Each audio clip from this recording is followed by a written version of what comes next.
Hello,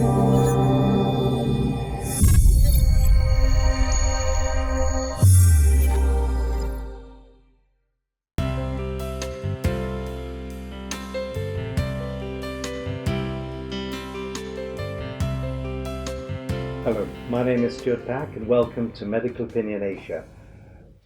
Today, this is one of our series of videos of talking with specialists about various areas of healthcare to help people understand more about what they need to know when they come to hospital or to see a specialist. Today, we're very happy to introduce Professor Dr. David Cumberland, who is a cardiologist and is going to talk to us about some of the areas that you, the viewers, have already asked questions about, so that we can hopefully clarify the issues for you and you can understand a little bit more about what happens when you do come to a hospital. And I think perhaps as a start, Dr. Cumberland, maybe I should ask, can you just tell us what is the difference between a cardiologist and a cardiac surgeon? Because this is often mixed up. True. A cardiologist is basically a physician who sees patients with heart disease, often artery disease too, and high blood pressure. That's typically a cardiology preserve.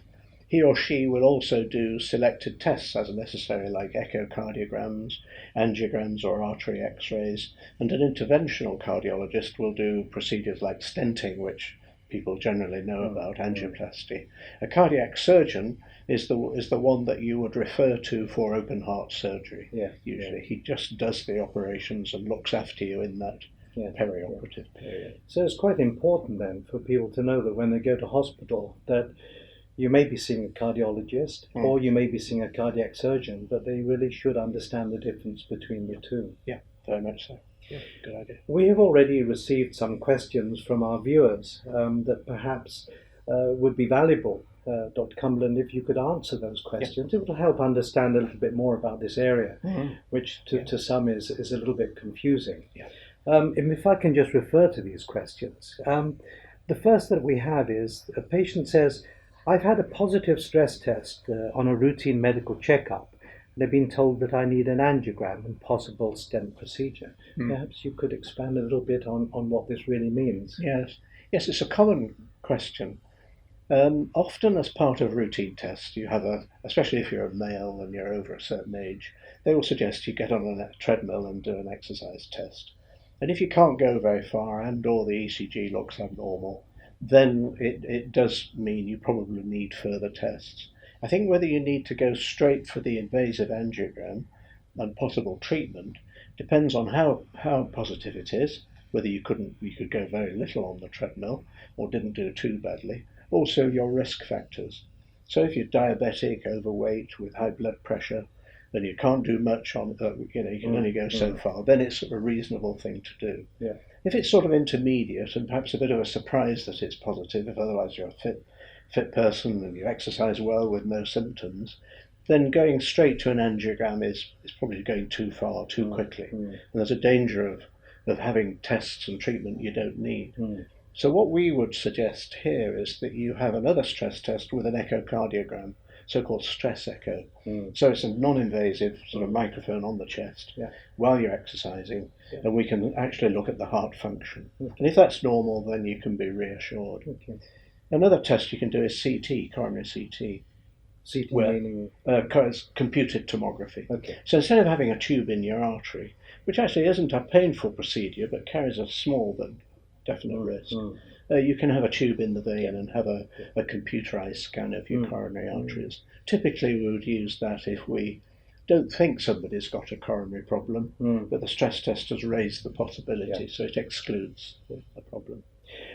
Maybe I can just pick up on this stress test, and I've read recently that perhaps that is being overused as well. Maybe not everybody needs to immediately go into a stress test, but perhaps there should be a reason for doing a stress test. Yeah, I think that's a fair point. I think if you're, as I said earlier, if you're leading a normal life, you're exercising, you haven't got symptoms, you're low on the risk factor scale, then there's a danger that the stress test raises questions and drives you down a route of treatment that you didn't need in the first place. So I think it can be overused. It should be selected. Okay, well, I think that's a great start. Yeah. give some insight into what an angiogram is and the stent procedure.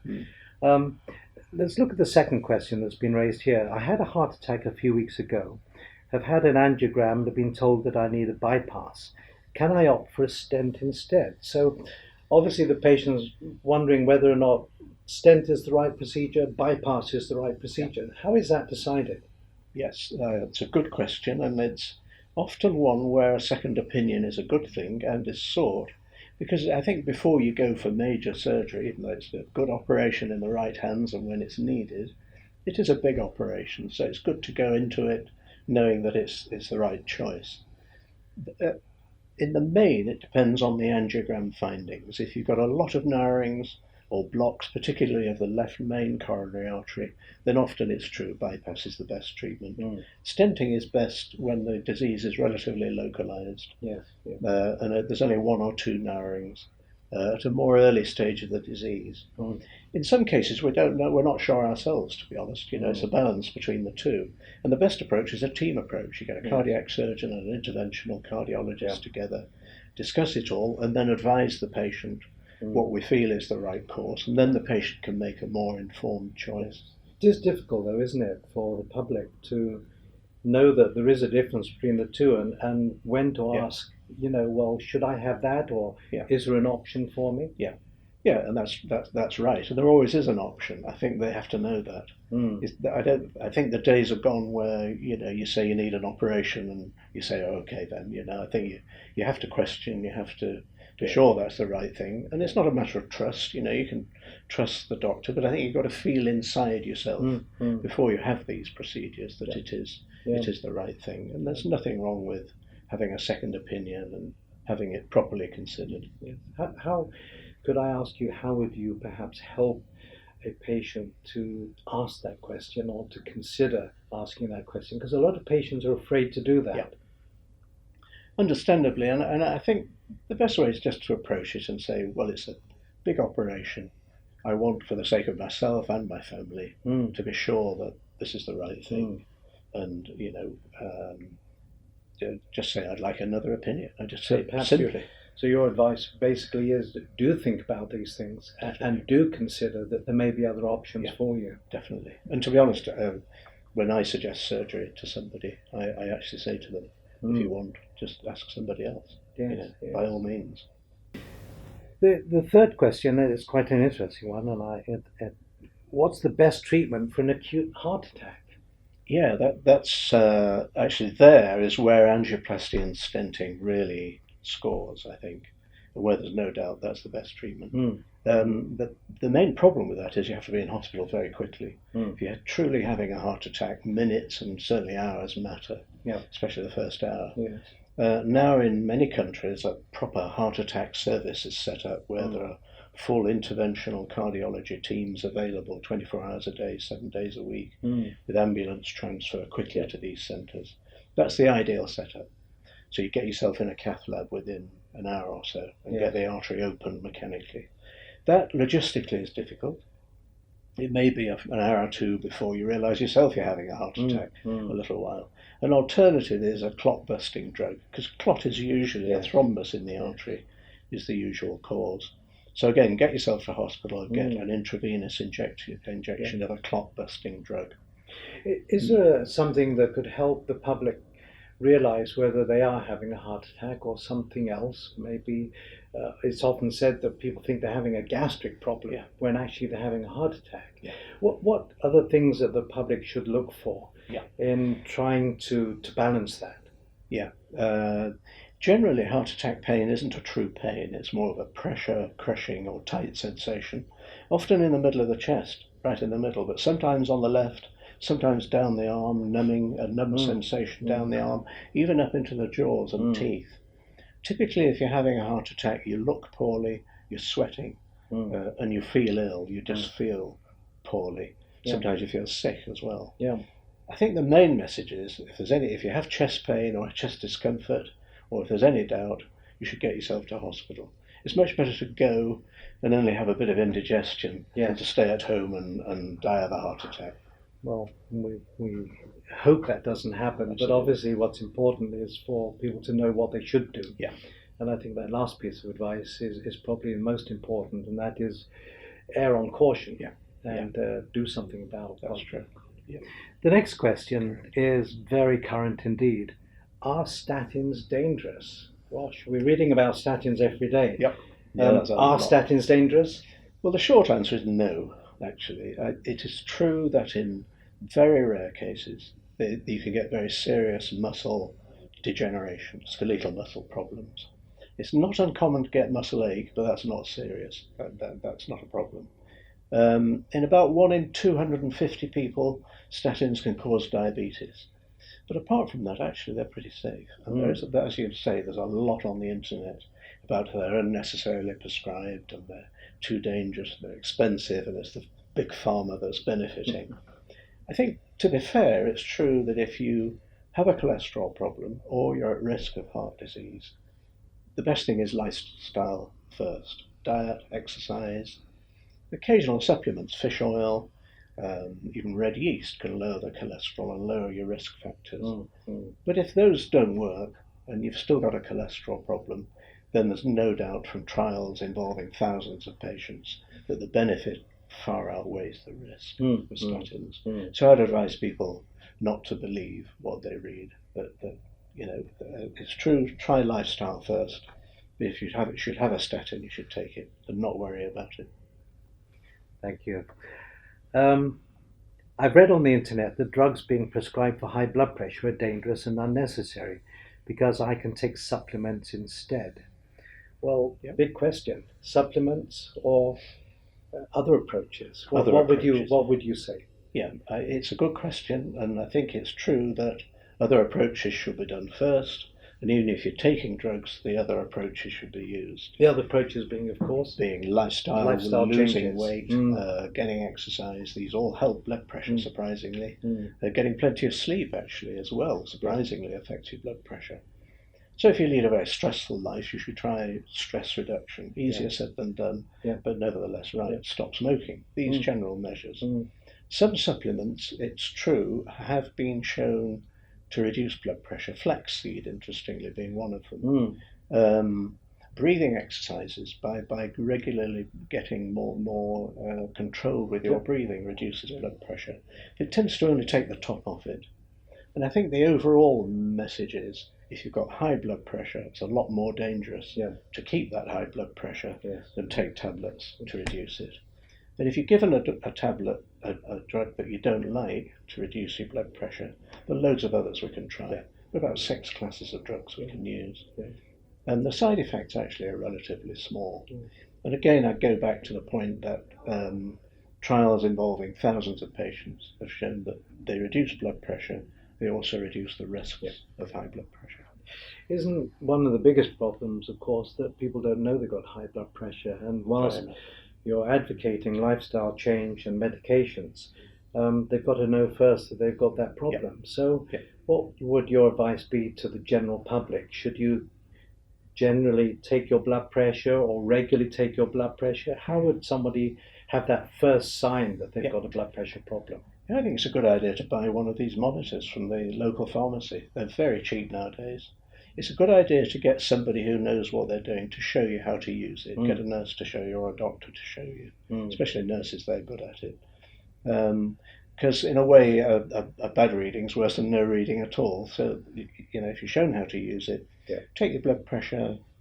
If it's normal, take it every few weeks. If it's not, then take it twice a day and really get a good handle on what your blood pressure is. When should you start that? What age should you start to take interest in your blood pressure? Good question. If you've got a family history particularly, you should start young. 20, that sort of age, really quite young. If you haven't, again, I would say by the time you're 25, 30, get a baseline. Blood pressure tends to increase with age. By the time you're 60, about a third of the population have blood pressure that is now regarded as too high. And as you indicate, it is known as the silent killer for a good reason. People have it and they don't realise until it's already damaged the arteries and the heart and the kidneys. And taking the blood pressure is a non-invasive, easy test. It's a long answer, but In Britain, you may know that general practitioners have been incentivized to routinely take blood pressure on their patients. Whoever comes to the surgery should have their blood pressure taken, should be recorded. And I think that's a good thing, thing, because it makes everybody aware that this is a simple test of a common problem which causes lots of trouble, so it's worth doing. And these shops, pharmacies who periodically do blood tests, your advice would be, if you see this being done, go and get your blood test done. Go and get your blood pressure done. Yeah, absolutely. No reason not to. And if it's high, then nothing to be frightened of. You're much better knowing about it than not knowing about it. Yeah. And it is true, it is silent. You just don't know that you've got high blood pressure. Absolutely. Until the damage has occurred. Yep. Some people have headaches, some people feel tired, but generally speaking, it'll show itself by a complication, either a heart attack or a bleed into your brain or kidney damage. And it's sad, really, because it's, the horse is bolted by then to some extent. The last question, Dr. Cumberland, perhaps we could touch on today is a patient has asked, or a viewer has asked, I'm overweight and I've been told that I'm at risk of heart and artery disease. I need advice about the best way to address this. Right. Well, in a way, it's a shame that there's no way around it. You have to eat less, I'm afraid. That's the best way. And eat more quality food too. Exercise is useful because it tends to improve your mood, improve your tone. You tend to eat mood food less, so you don't need as much food in a way. It's a bit of a shame that you have to do a lot of exercise to lose weight, though, and I think it's no good thinking, well, I've gone up a couple of flights of stairs, I can treat myself to a cream bun now. It doesn't work that way, I'm afraid. But overall, exercise is good for your health and it's good for the psyche. So I would say eat less, better food, and I think everybody knows what good food is. It's none of the sugary foods and lots of rice and the much better with natural foods. Yes. If it's really extreme and you really can't get rid of your weight, then you can have gastric, weight loss surgery. That works, but it's a sort of extreme measure, and I don't think it should be undertaken lightly. But it works. Well, Dr. Cumberland, this has been very interesting. We hope also for the viewer that you have found this of value as well. I think the message at the end of the day, of course, is being aware of what can go wrong should be the first lesson. But lifestyle change is very important. Dr. Cumberland has reinforced that. And of course, going out and doing some simple tests is also very important. Taking the blood pressure, first of all, as a baseline, but maintaining a lifestyle that is going to take care of your health. Dr. Cumberland, we thank you very much indeed for your time. This has been Medicalopinionasia. We hope you've enjoyed this short interview with our cardiologist. Thank you and goodbye.